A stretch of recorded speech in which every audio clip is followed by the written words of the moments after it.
Imhotep. Hey, this is Michael Imhotep, founder of the African History Network, host of the African History Network show. I'm a talk show host, researcher, lecturer, writer, and historian. So it is Friday, October 16th, 2020, and I wanted to let people know, we're still getting people inquiring about advertising with the African History Network and on the African History Network show. And now that I'm on Monday through Friday, want to let you all know that you can now advertise with the African History Network with the African History Network show on our weekly show. Okay, so email us at customerservice@africanhistorynetwork.com, customerservice@africanhistorynetwork.com.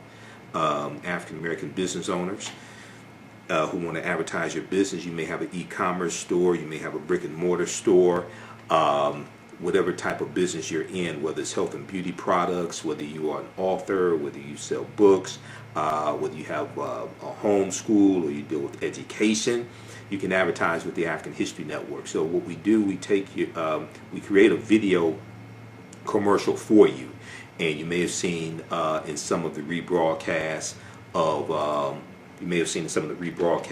our shows, you see the new video commercials. Okay, most of those I created. I do the voiceover, and you can send me a script. We put together that 30-second to 60-second video commercial, and then when we re-air the shows, we re-air them throughout the week.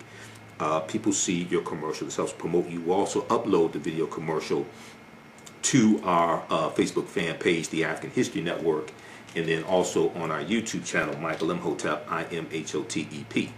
All right, African American business owners, post the name of your business here on the thread of the broadcast also. And email us at customerservice@africanhistorynetwork.com, customerservice@africanhistorynetwork.com, and we'll let you know how you can advertise with the African History Network. We can get you up and running today. So you'll get the video commercial, and then also our broadcasts are in audio podcast format as well. So we're on 9 different audio podcast platforms. We're on Blog Talk Radio, iTunes, iHeartRadio, Stitcher, Castbox, Acast, TuneIn. So when people listen to the audio podcast of these broadcasts, they'll hear your audio commercial as well. Okay, so you may have an upcoming conference or a virtual conference. I know, I usually speak out of state once a month or something like that. All that's been basically canceled, but people are having virtual conferences. You may have a virtual conference that you want to promote. You may have a restaurant, catering business. You may sell African jewelry, African clothing, African garb, etc. T-shirt company. Email us at customerservice@africanhistorynetwork.com. Now, a lot of people oftentimes say, well, when we look at other ethnic groups and races of people, we look at Arabs and Chaldeans and things like this. They have and Asians, they have a history of entrepreneurship. Okay, well, when we study our history, African people, we have a history of entrepreneurship as well. And when we look at the first economies, when we look at the great African civilizations that we love to talk about, whether we talk about ancient Kemet or ancient Egypt, whether we talk about Ta-Nehesi or Nubia or Ta-Seti, if we talk about Ethiopia or Abyssinia, we talk about Great Zimbabwe, things like this. We go into West Africa and we deal with Ghana, Songhai, and Mali. When we deal with these great African nations in these societies, we're going to see that they have some type of economic system. We're going to see they're engaging in commerce, they're engaging in trade. They usually have some type of African marketplace as well, okay? And we see that they're going to have control of land. They are involved in agriculture. They're growing their own food. They're not relying upon Asians and Arabs and Chaldeans to feed them, okay? They may engage in commerce and trade with other ethnic groups, other races of people, but they have control of land. They are engaged in agriculture. They have mineral wealth. There's an economy, and there's some type of government system. There's some type of structure as well. When we look at these great African societies, we see this. So in all actuality, we know that African people are the first farmers, we're the first entrepreneurs as well. That's in our history. But even in this country, we have a deep, rich history of entrepreneurship. We have the co-ops, the cooperatives.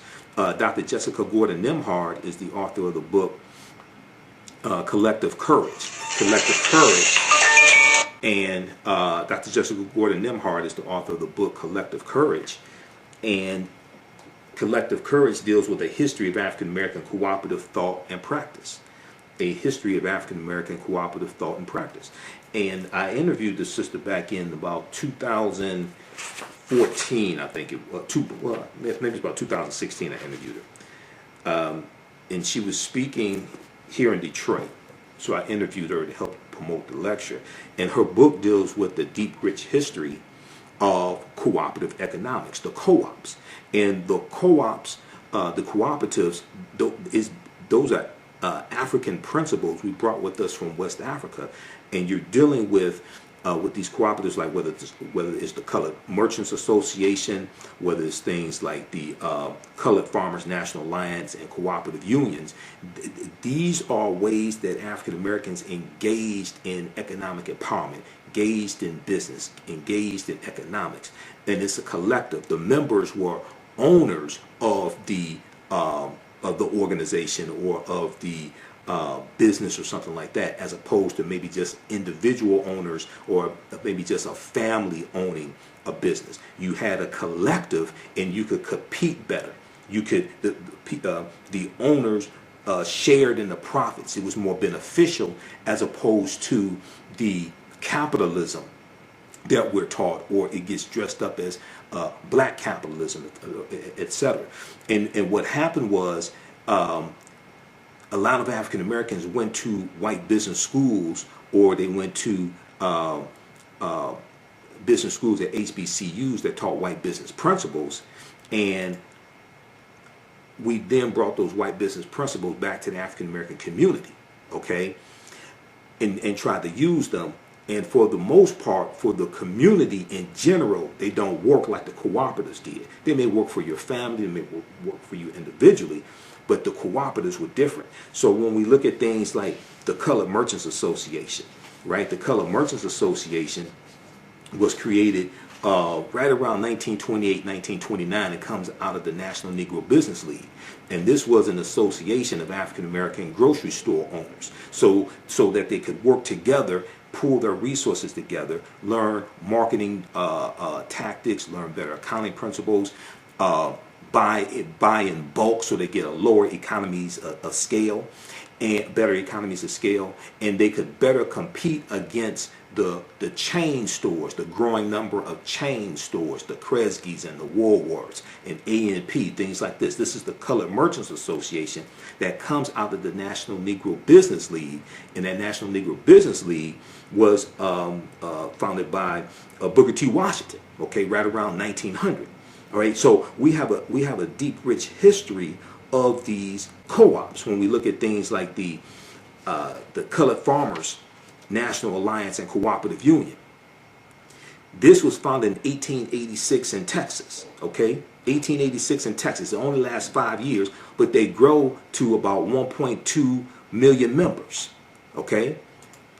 Now, a lot of people haven't heard about this because oftentimes when we deal with this history, the cooperatives, the co-ops are left out. We have things like the Free African Society of 1787. We're going to have, even when we go back to slavery, we're going to have many cooperatives that are helping buy people out of slavery, helping pay for burial costs, etc.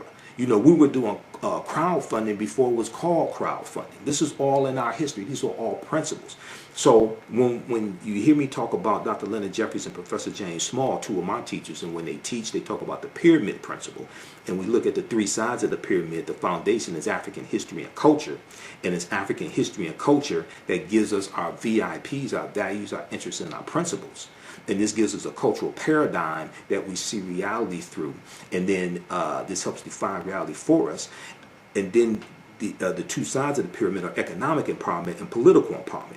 Well, your history and culture influences how you engage into those economics. Okay, are you dealing with economic empowerment, engaging in economics from a cultural perspective, or are you dealing with it from a perspective that has been imposed upon you? Yes, we do. Yes, we live in a capitalistic society, but how do we engage in that capitalistic society?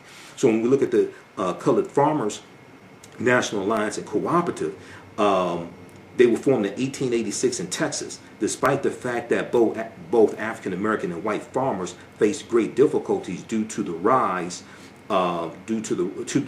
rising price of farming and the decreasing profits that were coming from farming. The protective organization known as the Southern Farmers Alliance did not allow African American farmers to join. So a group of African American farmers decided to organize their own alliance to fill their need. The CFACU, Colored Farmers National Alliance and Cooperative Union, operated under fear and harassment by white farmers, but managed to operate several cooperatives in the late 19th century before having to disband.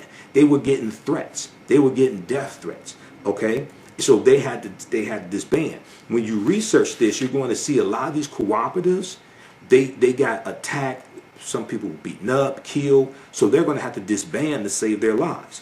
Members of the CFACU shared agricultural techniques and innovations and coordinated cooperative efforts for planting and harvesting. The union promoted alliances between farmers and laborers and was active in local and regional politics in order to maintain rights for African Americans after Reconstruction. So Reconstruction is 1865 to 1877. It's estimated that the CFACU had 1.2 million members and was the largest black organization of its time. Okay, and when we look at different African principles, when we look at cooperatives, for instance, Motown. Berry Gordy started Motown with $800 that he borrowed from his family's co-op in 1959. His family had a cooperative. He borrows money from the cooperative to start Motown Records. When we look at the Susu system, okay? Now, I ain't talking about the Susu that's floating around now in the city. I'm just talking about traditionally. It's not an endorsement of stuff floating around now. But in parts of West Africa and the Caribbean, an ancient version of cooperative economics exists called Susu. As one of the oldest forms of microfinance in Africa, the practice is run by one of Africa's oldest financial groups, Susu collectors. They run their business from kiosks in the marketplace and act as mobile bankers. Clients make low but regular deposits on a daily or weekly basis over the course of a month into a Susu account. At the end of this period, the Susu collector returns the accumulated savings to the client but keeps one day's savings as commission.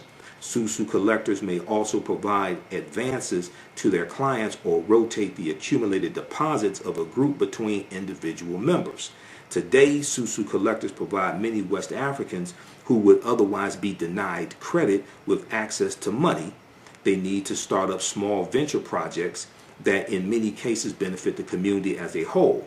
In the United States, black immigrants from the Caribbean have enjoyed one of the highest economic growth rates using a form of the Susu and leveraging this practice to establish successful credit unions.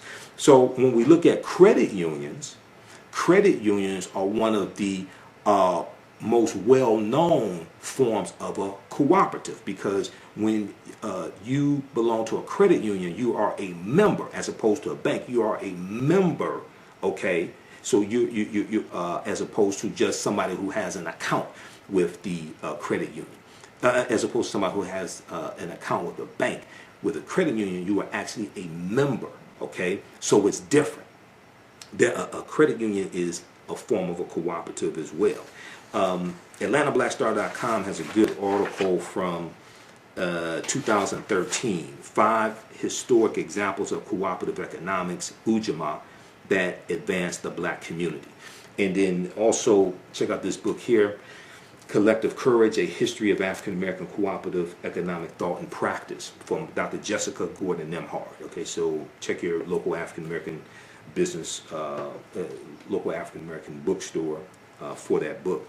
But oftentimes when I hear, not my degrees in business administration with a major in marketing from Wayne State University here in Detroit, a lot of times, when I've done business consulting for 7 years, I managed African American companies. We had contracts with City of Detroit, County of Wayne, State of Michigan, and in teaching entrepreneurship, a lot of times people don't know. A lot of times African Americans don't know our deep, rich history in economic empowerment, entrepreneurship, and principles we brought with us from Africa here as well, but don't even understand what we were actually doing during slavery.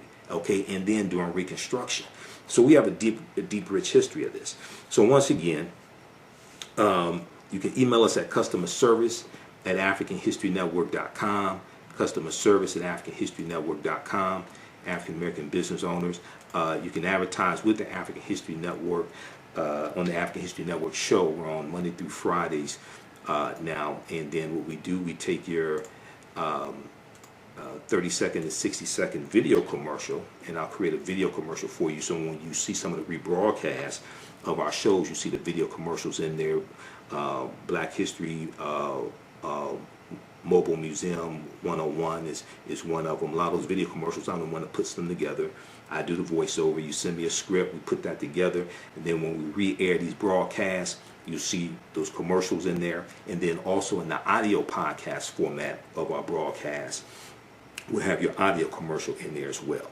Okay, so we're on 9 different audio podcast platforms: iHeartRadio, FM Player, TuneIn, iTunes, Blog Talk Radio. So if you are African American book author, if you have a bookstore, whether you have a brick and mortar store or a e-commerce store, if you sell health and beauty products, clothing, African garb, or whether regular clothing, if you sell athletic gear, shoes, okay, you have a fitness website, if you have an upcoming conference or event, virtual conference, etc., we can help you market that at the African History Network. Email us at customerservice@africanhistorynetwork.com, customerservice@africanhistorynetwork.com. Also follow us on our Facebook fan page, The African History Network, The African History Network, and turn on notifications so you know when we go live. Follow us on our YouTube channel, Michael Imhotep, IMHOTEP, on YouTube as well. And check out this information dealing with the cooperatives, but also understanding our history when it comes to entrepreneurship and economic empowerment. That's always been part of the of our movements, okay? Whether we talk about Marcus Garvey, even when we talk about the Civil Rights Movement, that is the cooperatives were part of the Civil Rights Movement. It's just not talked about a lot when they retell the story. They oftentimes they just talk about marching and sitting in and different things like this. But there was an economic component to the Civil Rights Movement as well. And actually, if you look at the this article from Vice.com, Vice.com, how black co-ops can fight institutional racism. How black co-ops can fight institutional racism. It's an interview with Dr. Jessica Gordon Nemhard, and on page 6 of the article, the question was asked by the interviewer: what role has cooperative economics played in black communities in the U.S.? And she responded, African Americans have engaged in some form of collective economics throughout our entire history in America. Sometimes it was tilling kitchen gardens on Sundays when we weren't working as enslaved people and sharing the produce. Sometimes it was putting in dues to bury loved ones. By the 1700s and 1800s, we had more formalized systems of collective economics that were more enterprise driven, like insurance companies and collective farming. Eventually, we had collective grocery stores, like going back to the Colored Merchants Association in 1928, 1929. Okay, it was a cooperative of African American grocery store owners. Eventually, we had collective grocery stores, credit unions, and health care. Europeans eventually recognized the model around 1844, and it formally came to the U.S. African Americans then started forming official co-ops in the 1860s and 1870s. Okay, so Civil War is 1861 to 1865. 13th Amendment is ratified December 6, 1865. 1865, 1877, you have this period of time called Reconstruction, when putting the Union back together, rebuilding the South that was devastated because of the Civil War. And then we have the 14th Amendment, where we had the Civil Rights Act of 1866, which is giving rights to African Americans. The 14th Amendment of 1868, which gives citizenship. The 15th Amendment of 1870, which guarantees the right to vote to African American men, not women, but African American men. Okay, so you have this period of time. You have the Force Acts, F-O-R-C-E, the Force Acts of the 1870s, like the Ku Klux Klan Act of 1871, which is a federal law that is designed to really attack the Klan. Okay, and there's the Ku Klux Klan Act of 1871. So you have all this taking place. You have African Americans owning land, acquiring land. You have us winning seats in Congress. Most of them in the House of Representatives. You're going to have 2 in the Senate, okay, U.S. Senate. So all this is taking place during Reconstruction. So by the 1880s, labor unions were actually helping workers to start their own co-ops, and African Americans were involved in that too. So they were asked the question. She was asked the question: did co-ops play a role in the civil rights movement? She said it was what I call a silent partner to the movement. This was done by. She said this was done by blacks. So it's going to be a silent partner in the movement. Okay. The co-ops.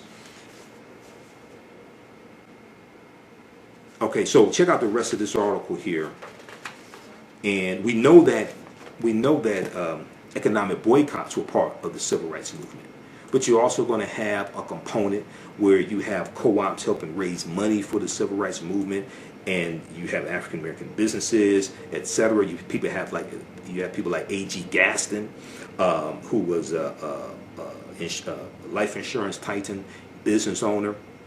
You're going to have him putting up money to bail civil rights workers out of jail. All different types of things like this are going to take place. So oftentimes when the stories get retold, these different aspects are left out of it, the economic component. But another aspect is left out is the armed resistance, the armed self-defense when it comes to the civil rights movement as well. So that's why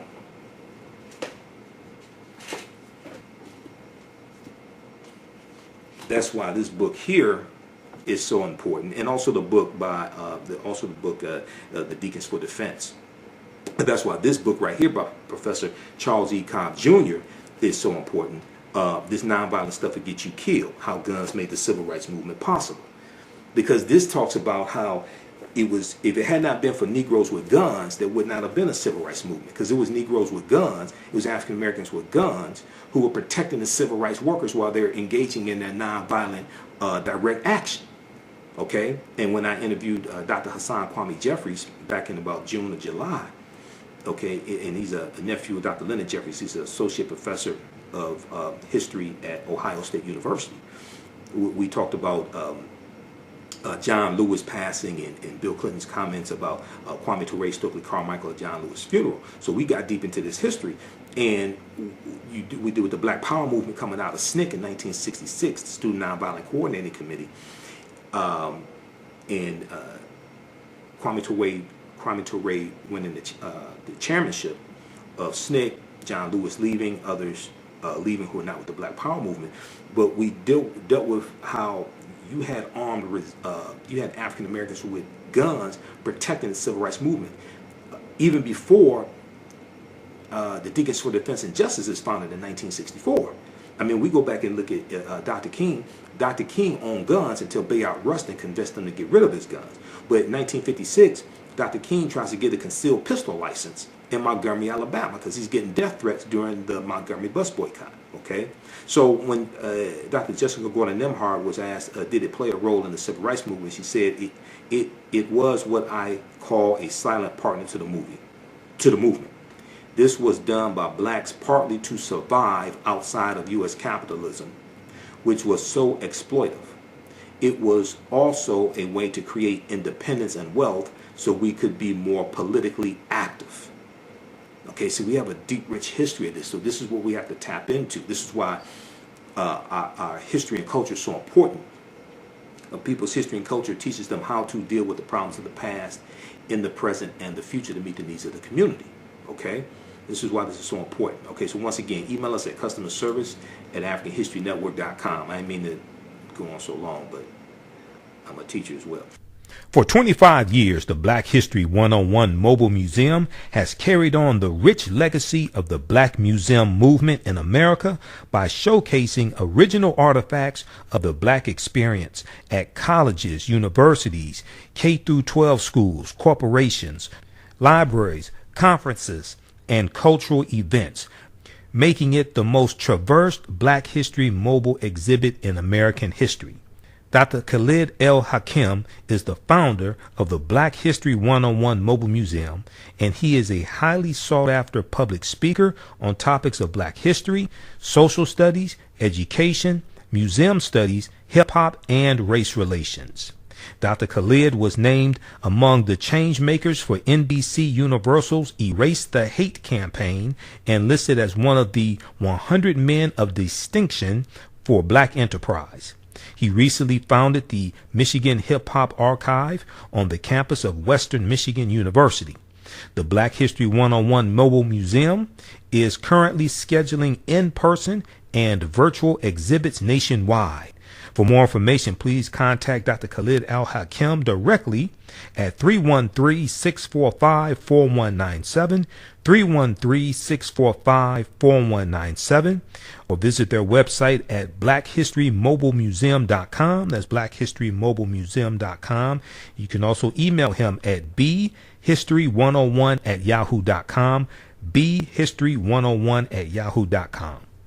Yaya Rule is a line of African print-inspired apparel catered to the Black community.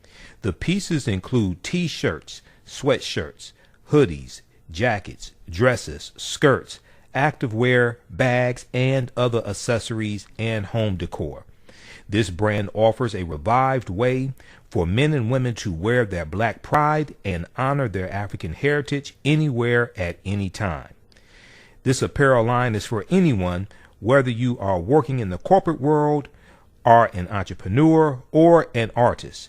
Their selection will allow you to casually let your pride shine or dress it up as wanted. It is for those who have already embraced African fabrics and for those who are just getting introduced to them. Reclaim and experience a part of our culture with rich and colorful African prints. The clothing line and the accessories are available right now starting at $17.99. For more information on the new items and accessories, visit yayarule.com. Email us at customerservice@africanhistorynetwork.com, customerservice@africanhistorynetwork.com.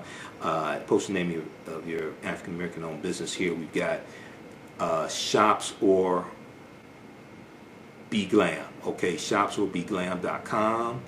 That's Lanisha. We've got, let's see here, what we have here.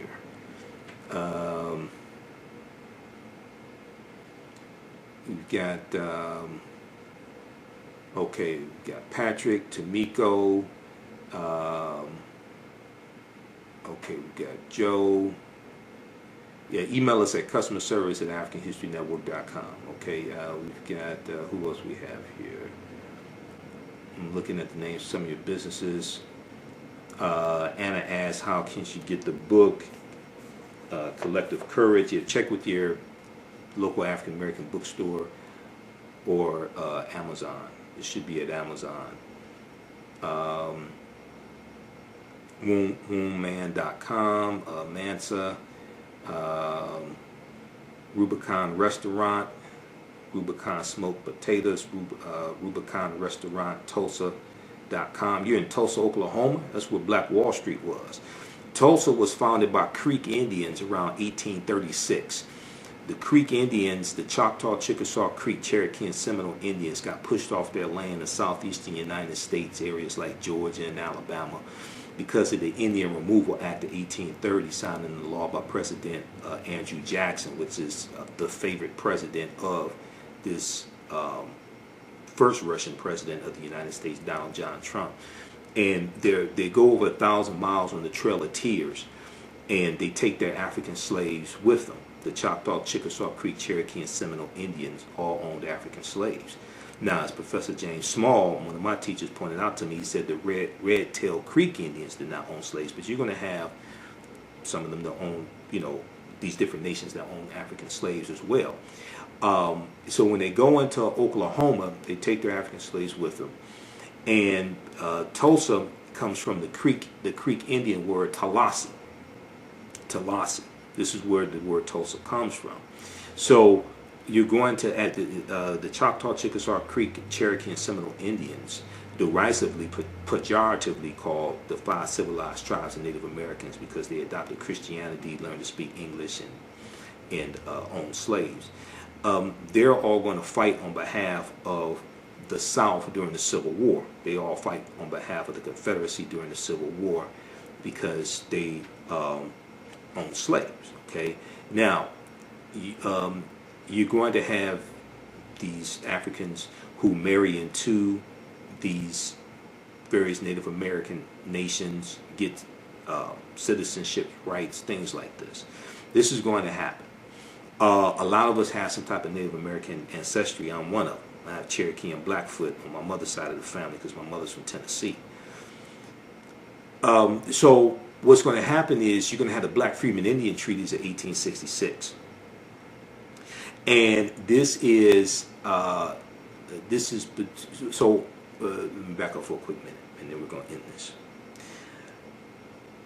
When these Native American nations take up arms against the Union during the Civil War, they violate treaties that they have with the United States. And these treaties stipulate that they can never take up arms against the Union. So before the Civil War, you're going to have these Native American territories where they own this land, where they have this land. That land is going to be taken back after the Civil War ends, and they're going to be put on reservations. But there are also stipulations that they have to free their slaves. Some of them don't free their slaves till like 1866, 1867. Because they did, In Vogue said, give it up, turn it loose. They didn't want to give it up or turn it loose, some of them. Now, this is not, I'm not saying that we should hate Native Americans. That's not what I'm saying. I'm dealing with their history. I don't want people to misunderstand what I'm saying, because many of us have Native American blood. Many of us, there are black Indians that exist today. There are black Indians, and we saw that the Cherokee stripped the black freedmen in 2011 of their citizenship rights in the Cherokee Nation, and those black freedmen are going to sue to get their citizenship rights back in the Cherokee Nation, get their full rights, etc. Okay, so there are about 566 or 567 federally recognized tribal nations in this country. Okay, so I don't want us to I don't want us to look at all of them negatively or attack them, things like this, because see, white supremacy pits groups of oppressed people against each other to fight one another. The U.S. has violated over 371 peace treaties with Native Americans, and oftentimes you're dealing, when you deal with different ethnic groups or what have you, races, what have you, that are fighting one another, usually they're operating based upon misinformation that's been fed to them coming out of white supremacy. All right, so we have to understand that also. But when you read books like The First Americans Were Africans, Documented Evidence, and I just had Dr. David Imhotep on my show Monday, October 12th, for Indigenous Peoples Day, Columbus Day. All right. The first Americans were Africans, documented evidence, which deals with the African presence in the Americas going back at least 56,000 years ago in South America, but in the land we call the United States of America, going back at least 51,700 years ago. Okay, the Khoisan, who come from southern Africa, the ancestors to the Inuit and the Twa, they were here going back at least 51,700 years ago, before Native Americans, the people who we call Native Americans, came into existence. The people who we call Native Americans are the offspring, in general, the offspring of the intermixing between Africans who were already here and Asians who come here around 3000 BC, okay, about 5,000 years ago. They intermix, and their offspring are, in general, who we call Native Americans. If you look at old black and white photographs of Native Americans, and this is why I can't do these broadcasts like this and only do 5 minutes, because where's that book? This book right here. So if you look at old black and white photographs of Native Americans, this is Chronology of Native Americans, the ultimate guide to North America's indigenous people, right? When you look at old black and white photographs of Native Americans, these were not a very light-skinned, almost white-looking people, like a lot of Native Americans you see today. No, not an attack on them. I'm just explaining this. These were usually a dark-skinned people, oftentimes with high cheekbones. And what's going to happen, you have those who are the offspring of the intermixing of Africans and Asians, one. Two, when European settlers come here, a lot of the African groups that are already here, a lot of them get reclassified as Native Americans. Okay? So you have to really understand this chronology of history. Dr. Jose Pimenta Bay, who's one of the baddest scholars who deals with the history of the Moors, teaches about the history of the Moors. He used to teach classes at Temple University in Philadelphia. Last I heard, he's at Berea College in Kentucky. Okay, Berea College, incidentally, is where Dr. Carter G. Woodson, co-founder of the Association for the Study of Negro Life and History, September 9th, 1915, and founder of Negro History Week in 1926. Berea College is where Dr. Carter G. Woodson got his undergraduate degree. All right, it's just a little Black history fact, African American history fact.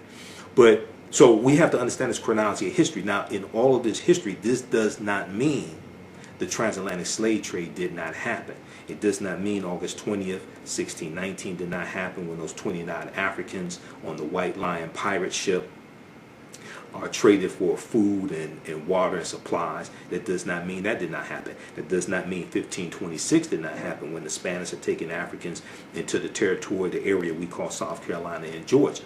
And they're enslaving them. Those Africans are going to overthrow their oppressors, and they're going to disappear, run away to join Native Americans. That doesn't mean 1526 did not happen. That does not mean 1513 did not happen when a West African born in West Africa around 1480 named Juan Garrido comes into Florida with Juan Ponce de Leon, the Spanish conquistador. He was African. That's probably the first person of African descent that we know of by name. Okay, even Dr. Henry Louis Skip the Truth Gates talks about Juan Garrido. He talks about Juan Garrido in where's Gates' book? You gotta bear with me. Okay, so I got like 5 stacks of articles in file folders to my left, and I got 7 stacks of books to my right. So you just gotta bear with me. But in Gates' book, African Americans, Many Rivers to Cross, he talks about Juan Garrido. Okay, in the I'll show it to you. This book right here. Actually, 2 books. Okay, so the African Americans, Many Rivers to Cross. In 2012, Gates did this, I think, a 6-part series on PBS. This is the companion book to that PBS series. Okay, and he talks about Juan Garrido in here. It's page, I think it's in the introduction. And just bear with me, I really did not plan to be on this long. I got a lot of work to do. Page 4. Page 4. He's showing Juan Garrido and Juan Ponce de Leon. Okay? So, and then also in Gates' book, 100 Amazing Facts About the Negro. And Gates does do some good research. Now, there's some flaws when he talks about African involvement in the transatlantic slave trade, but I've read dozens of Gates articles. He does do some good research. Ancient African history is not his forte, though, you know. But this one right here, he talks about Juan Garrido in here as well, 100 Amazing Facts About the Negro. So we have to understand the history. We have to understand it chronologically. We have to understand it chronologically. Okay, African people migrate at different times for different reasons. It could be voluntarily, it could be forced, etc. So just because African people were here for tens of thousands of years, that doesn't mean that doesn't mean we weren't brought here as captives also. You have to understand the chronology of like the last 50,000 years of history as opposed to just the last 500 years of history. All right. Okay, so that's going to be it now. Okay. Also, if you like this type of information, you can donate to the African History Network. $ the AHN Show through Cash App. $ the AHN Show through Cash App. So that helps finance the research, helps us keep doing our Sunday night show. We're still on Sundays, 9 p.m. to 11 p.m. Eastern Standard Time on 9-10 a.m. Superstation WFDF in Detroit. Now we're on Monday through Friday, also 11 p.m. to midnight as well. So now I'm doing 6 days of radio a week. Okay, I'm doing 6 days of broadcast a week. All right, so email us customer service at AfricanHistoryNetwork.com. We'll get you up and running right away. And the other thing is, if it's a situation where you say, well, look, I want to take advantage of this because we have limited inventory, we have limited space. If it's a situation where you say, okay, well, look, I want to take advantage of this to lock in my ad space, but I won't be ready to advertise for a month, or I won't be ready to advertise till December or something like that. That's fine also. Still email us. We'll get you locked in. All right. Okay, so remember, at the African History Network, we focus on educating, empowering, and inspiring people of African descent throughout the diaspora and around the world. Because right now it's correct wrong behavior. What you do for yourself, what you do to yourself, and what you allow other people to do to you and get away with is based upon what you think about yourself. What you think about yourself is based upon what you've been taught about yourself. What you've been taught about yourself is based upon everything you read, heard, and seen about yourself. Remember, right now it's correct wrong behavior. It's not over till we win. Wakanda forever. Talk to you next time. Peace. Have you tasted the world famous No Frowny Brownie yet from the Pink Bakery? If not, what are you waiting for? They are vegan, gluten-free, and free of the big 8 allergens. While eating their No Frowny Brownies, the fabulous Miss Tabitha Brown said they were very good. Very good. And you know, if she says that, they are. The Pink Bakery is the first black-owned, Big 8 allergen-free baking mix company. Go to thepinkbakery.com, that's thepinkbakery.com, to order their No Frowny Brownie mix today. Are you ready for a new black economy? Well, Happy, The Role of Economics in the Development of Civilization, is a brand new documentary that will set you on a new path of knowledge and enlightenment. The Happy film gives viewers a snapshot of our economic history from the dawn of civilization right up until today. The underlying theme of the film is the interrelationship between the 3 essential components of economics, politics, and culture. Happy brings together the brightest and most prolific minds in the fields of psychology, history, business, and politics, such as Dr. Leonard Jeffries, Professor James Small, Dr. Julian Malveaux, Dr. Zahi Hawass, and Jabari Osazi, and more. Together, they deliver a message of cooperative economics, financial independence, and a pride that we can all be inspired by. The film is on sale now. It's streaming on all digital formats, or for DVD, please visit Happy, H-A-P-I, happyfilm.com. Use offer code HAPPY, AHN, for a 10% discount. Gain knowledge in minutes with Blacklist Ed. Blacklist Ed is an app that provides insightful summaries of books pertaining to the Black experience. As Black people, we know the importance of reading books to discover our incredible contributions to world history, to uplift our self-esteem, and to empower ourselves for our relentless fight for social justice. Unfortunately, with our busy lives, it feels like there is never enough time to read a book. Fortunately, there's a solution. With Blacklist Ed, their app provides key insights from best-selling books about the Black experience, therefore saving you time, increasing your knowledge, and empowering yourself through inspirational and actionable ideas. You can read or listen on the go. Start your free trial today by going to blacklisted.com. That's Black without the C, BLAK. Or you can download the Blacklist Ed app from the App Store or Google Play. Blacklist Ed, empower yourself. Revitalizing, restorative, indulgent, essential. Crea's Love Butter Raw Shea Butter Collection. How do we know if our skin products are truly delivering all of the health benefits they should? Crea's Love Butter is a thoughtful combination of hand-selected ingredients designed to enhance the level of your skin's health. Crea's Love Butter is an ideal gift for health-conscious loved ones and is a pleasure to both give and receive. They've harnessed the restorative powers of raw shea butter and infused it with their love and passion for revitalizing skin that you will undoubtedly feel from the first use. Visit their website today, creaslovebutter.com. CREAS, creaslovebutter.com. Put your skin in the game. Yaya Rule is a line of African print-inspired apparel catered to the Black community. The pieces include t-shirts, sweatshirts, hoodies, jackets, dresses, skirts, activewear, bags, and other accessories and home decor. This brand offers a revived way for men and women to wear their Black pride and honor their African heritage anywhere at any time. This apparel line is for anyone, whether you are working in the corporate world, are an entrepreneur, or an artist. Their selection will allow you to casually let your pride shine or dress it up as wanted. It is for those who have already embraced African fabrics and for those who are just getting introduced to them. Reclaim and experience a part of our culture with rich and colorful African prints.